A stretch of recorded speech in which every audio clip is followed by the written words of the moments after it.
Selamat malam semuanya. Hari ini saya mau sharing tentang sifat Allah yang sebenarnya. Nah, sebelum saya sharing mulai, saya mau cerita dulu. Dulu waktu saya masih lebih muda, saya kerja sebagai guru les. Jadi, suatu kali murid les, orang tuanya akan berkata kepada saya bahwa dia tidak lagi melanjutkan les sama saya. Jadi, begitu saya dengar begitu, saya biasa ngomong begini sama Tuhan. Tuhan, kita perlu ngomong ya nanti ya. Jadi saya pulang ke rumah, terus saya bilang begini nih. Jadi halaman rumah saya kan lumayan besar tuh. Saya sambil jalan, saya sambil ngomong, Tuhan, apa Tuhan gak mengerti bahwa saya sangat membutuhkan pekerjaan ini? Kenapa Tuhan ambil pekerjaan ini dari saya? Nah, dalam pemahaman saya waktu itu adalah Tuhan itu berdaulat atas seluruh hidup saya. Jadi kalau ada hal-hal yang buruk terjadi, udah pasti salahnya Tuhan. Jadi saya marahlah sama Tuhan. Saya marah-marah. Nah, setelah sekarang saya menyadari sebetulnya Tuhan tidak memiliki suatu ide yang jelek apapun terhadap hidup saya. Tuhan itu hanya tahu bagaimana mengasihi saya. Jadi, firman berkata di 1 Yohanes 4 ayat 8, bahwa Allah itu adalah kasih. Allah adalah kasih. Nah, kasih itu artinya hanya mau yang terbaik untuk orang yang dikasihinya. Sama sekali bukan ide Tuhan supaya hal-hal buruk terjadi kepada saya maupun kepada Anda. Itu bukan agenda Tuhan sama sekali. Tuhan tidak punya maksud bahwa, nanti Tuhan kasih sesuatu yang buruk supaya kita berbalik sama dia. Nggak ada. Nggak ada bapak di dunia ini yang sengaja celakain anaknya karena anaknya itu nggak mau ngobrol-ngobrol sama dia.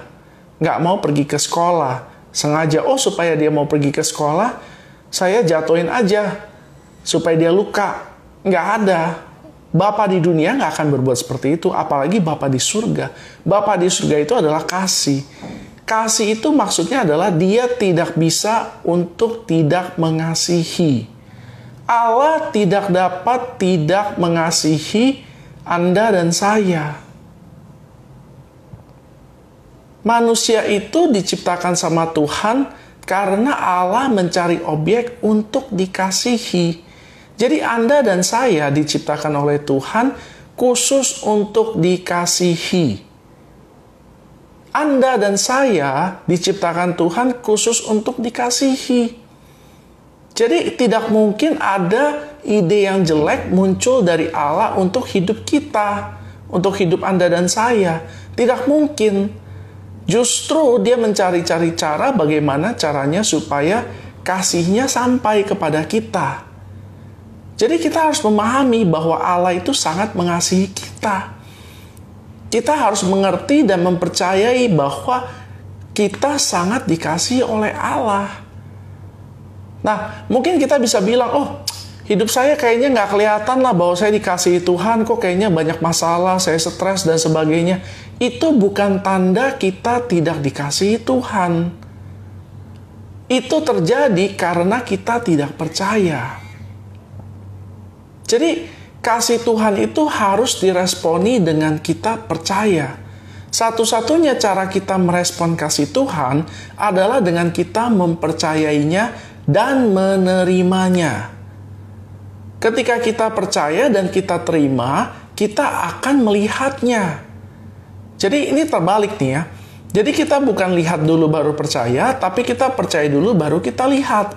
Ketika kita percaya bahwa Allah mengasihi kita, bahwa kita sungguh berharga di matanya, bahwa dia mau mati buat kita, lalu kita terima, nah maka hidup kita akan berubah. Dan kita akan semakin melihat kejadian-kejadian di mana Allah memang berusaha menyampaikan kasihnya kepada kita.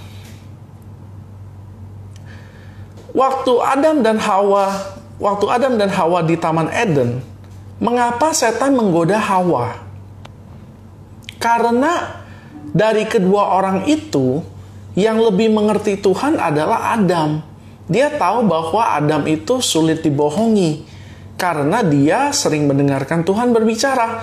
Tetapi Hawa yang munculnya belakangan lebih sedikit berbicara dengan Tuhan sehingga mungkin ada celah. Nah, ketika setan berkata kepada Hawa bahwa Allah menyembunyikan sesuatu terhadap Hawa, maka Hawa berpikir mungkin ada benarnya sehingga dia memakan buah itu. Nah, ketika kita tidak percaya bahwa Allah mengasihi kita, ini akan menimbulkan suatu celah yang akan bisa direspon oleh iblis. Jadi, kita perlu untuk terus-menerus percaya bahwa Allah mengasihi kita. Apapun yang terjadi, kita harus tetap percaya bahwa Allah mengasihi kita. Hanya kasih Allah yang akan menimbulkan iman di dalam diri kita. Ketika kita percaya bahwa Allah mengasihi kita, maka kita akan percaya bahwa Ia mau melakukan hal-hal baik untuk hidup kita.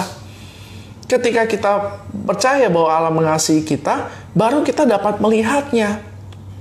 Mazmur 34 berkata begini, "Kecaplah dan lihatlah betapa baiknya Tuhan itu." Jadi, kebaikan Tuhan itu lebih bisa dirasakan daripada dilihat. Nah, cara kita merasakan kebaikan Tuhan adalah dengan kita percaya. Percaya kita akan membuat kebaikan Tuhan menjadi nyata di dalam hidup kita. Jadi, malam hari ini apapun keadaan kita, mungkin kita lagi stres, mungkin kita lagi takut, kita lagi khawatir, kita lagi bingung, ada satu patokan yang pasti yang kita bisa pegang, yaitu bahwa apapun yang terjadi, Allah akan tetap mengasihi kita. Walaupun kita baru berbuat dosa, walaupun kita jahat banget, walaupun kita nggak benar, Allah tidak akan berubah kasih-Nya sedikit pun terhadap hidup kita. Tidak akan. Tidak akan. Allah menciptakan kita hanya untuk dikasihi.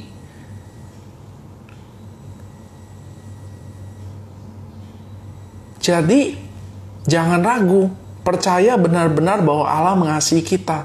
Nah, bagaimana caranya kita mengetahui Allah mengasihi kita? Anda harus baca surat cintanya. Apa itu surat cintanya?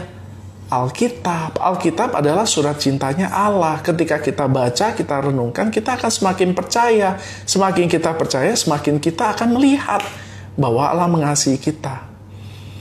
Itu aja dari saya. Semoga diberkati. Haleluya, amin.